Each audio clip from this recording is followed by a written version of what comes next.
In today's episode, we're going to talk about how social media affected the dance world, the benefits and the downsides of social media. Welcome to the Ballet Popular Talk Show. My name is Ibrahim Perez. And my name is Maria Kupari. And 5, 6, 7, 8. So let's talk about social media and dance. It's a little bit complicated topic, people, because, one day you could be totally unknown and the next day you'll be a superstar of the Instagram world. People now look through your social media to find your resume, right? So your resume is your social media. Do you think that directors and companies look through social media before they even Hell yeah! look for dancers? If I hire somebody, people, I will look through their social media.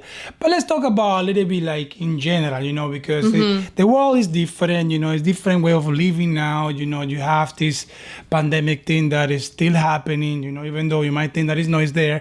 But everything changed because now you have the freedom to just put your videos out there, to talk to the people, to dance to the people, and they get to be the judge. You don't have to go through a live audience to tell people that you're a good dancer or no. They get to choose, you get to entertain them. But also you have the other side of this, like, are we really making famous good dancers or are we just making famous stupid people? Well, that's a question that I like to talk about it, right? Because you make these videos and they look so funny and so cool and everything, but they're entertaining for sure. I mean, that is true because there is some entertaining content out there you just consume, but some of them though actually don't even offer anything that has to do with educational or something that moves you. The argument was super simple. She was saying, but this is crazy because a lot of these dancers, they're not even that great, but they become super, super famous with these silly dances. And then I tell Maria, but yeah, you don't have to be that hard because at the same time, the dancing by me, they might be silly, but the way they created it, they implemented a little bit of like editing, changing colors of things, and it makes a little bit more creative, video to watch. We do film, so you can actually change so many things with the cameras and the angles and the editing. So it's not always what you see. It's a lot behind the scenes that are happening and they don't look the same in real life. You have different takes until you get the right one and all of that. I mean, yeah, I think that's the magic of it. You can just film it and it didn't work out. You do it again, you put it over there. Do it this way now and then we can just change it in the editing and make you look even better. But the whole idea that we were kind of fighting off is like, well, but does it has to be educational?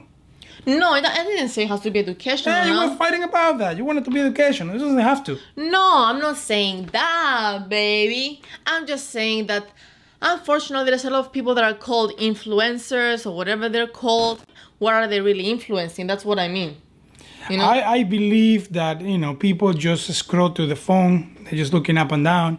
Something capture their attention. They take a look at it. They give it a like and they move on. So they're not really changing nobody's life. I guess they can be influencers because they can get deals and they can promote products and services and all of that. That's why they're influencers. But I follow people all the time. But just because they're drinking a Coca-Cola doesn't mean I'm going to buy Coca-Cola.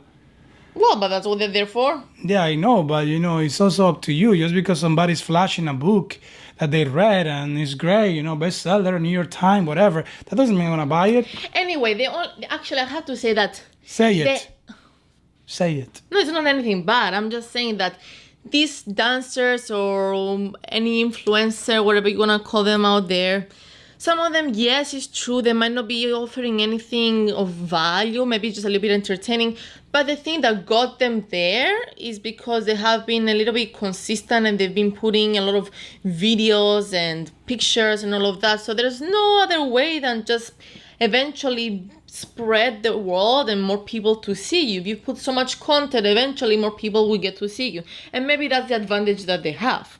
You know what I mean? So it's not necessarily the fact that their content is so wonderful. Some of them it is, but some of them is like, really? It's shit. Okay, this is the podcast version, so we speak our mind. So that's what I'm saying. If you put so much things out there, so many videos and pictures, eventually something might catch on, Yeah, of course, but also he makes you like as an artist, like a dancer. You make a silly dance and everybody's doing it. That's great. because somehow you bring in dance to others that don't really get interested into dancing. And if a very creative video make people replicate this video through this simple dance, in a way, it's actually incredible. So I see it in two ways. I see that some things are very, very, very dumb, but some things are good enough that people like to it and they get challenges and, I can't really dance, you can't really dance, all of that. Yeah, so it can appeal to more people other than dancers, you mean, right? Yeah, because the thing is, like, commercial dancing has an edge over classical dancing. No matter what people think about it, it's always going to be that way. Yeah, that's They're more true. open, musical is different, it's contemporary music. They're more open to change in... Not only that, to experiment, like making Yes. a video walking in the street, and when you're walking, everything is changing around you.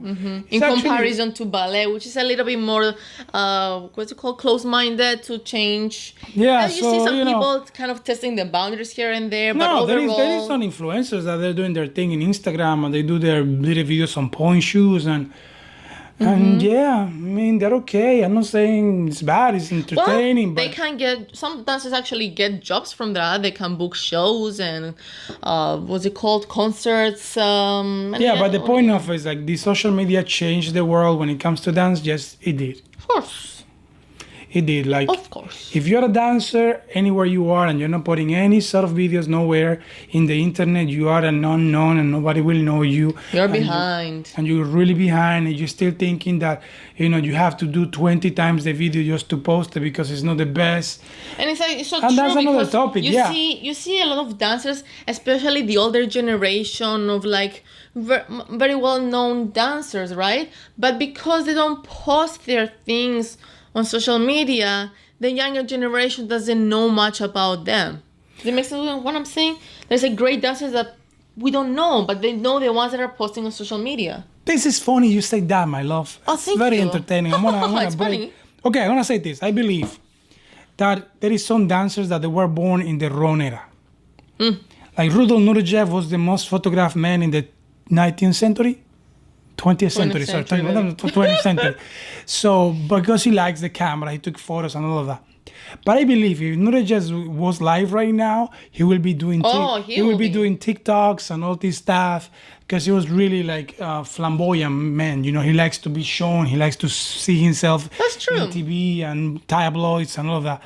But the thing is, like now, ballet itself is always very backwards. The mindset is like, we don't do that. If we're gonna do a TikTok, it has to be in the studio itself. We're gonna it's a reel. It has to be, maybe we just like doing some things on saisons or chapes, whatever, in the studio with point shoes or maybe behind the scenes of a show. Well, I think they're doing that just because that's what they have access to in the studio. Yeah, but I think I don't know.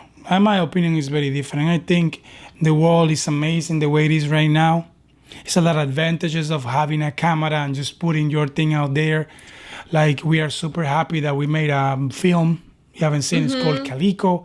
It's a pirate film, and we took suitcases, swords, and props, and we traveled the world, and we made this movie, and we made it ourselves, okay? Yes. There was no cameraman. There was no people, giving us refreshments. It was just us and that crazy sun in the head and choreography and the ocean. And Yeah, if anything, at least you will enjoy the beautiful scenery.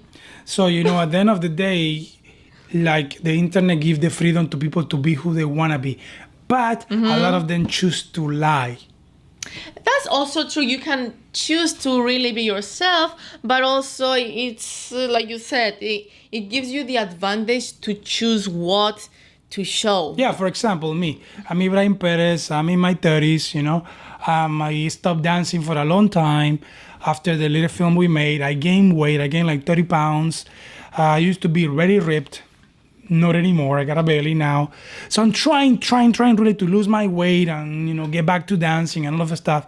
So, I actually, in my Instagram, I am showing my progress. I go and I put my thing. Documenting your Because I days. feel that at the end of the day, that's who I am at the moment, It doesn't make sense for me just to put a good photo of me once and I'm ripped again and I'm in my shape because everybody Yeah, I is mean, everybody wants to show their happy moments, most people don't really want to share their sad and yeah, but stressful I don't moments, see it that way. I feel like, yeah, it's true because, we are very insecure. I got a belly. Sure.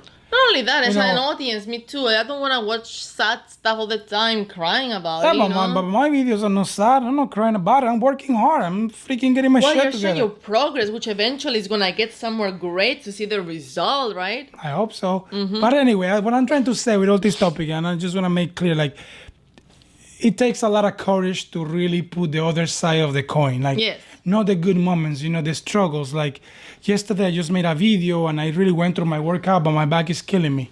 And I have an old injury and it's very irritating me there.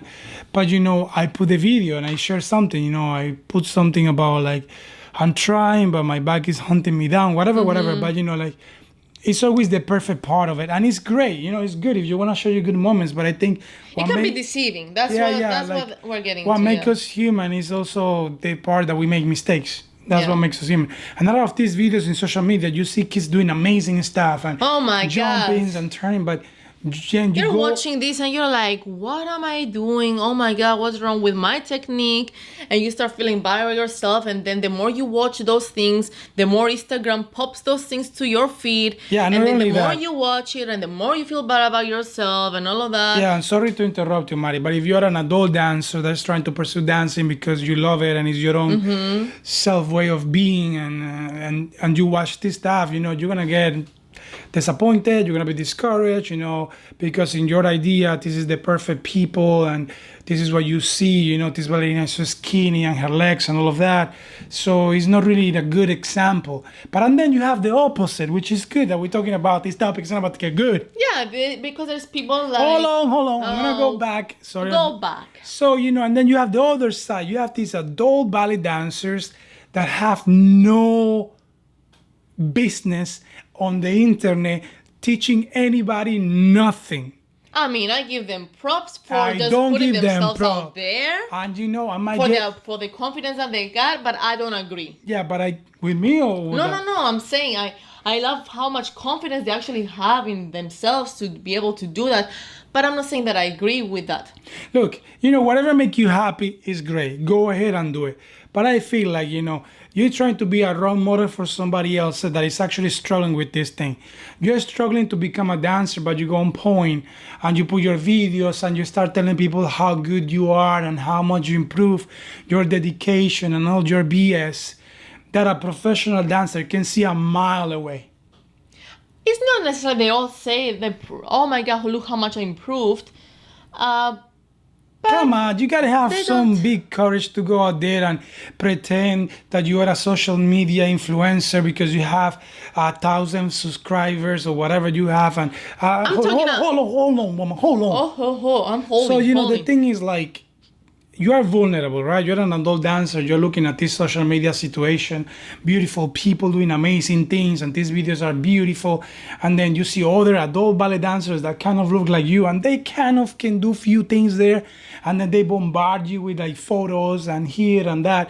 But that's all La La Land, because these adult dancers that you see, they are struggling with their weight, and I don't mean that it's wrong to be heavy or curvy. It's not wrong, but they're struggling with that, but they just don't tell you about it.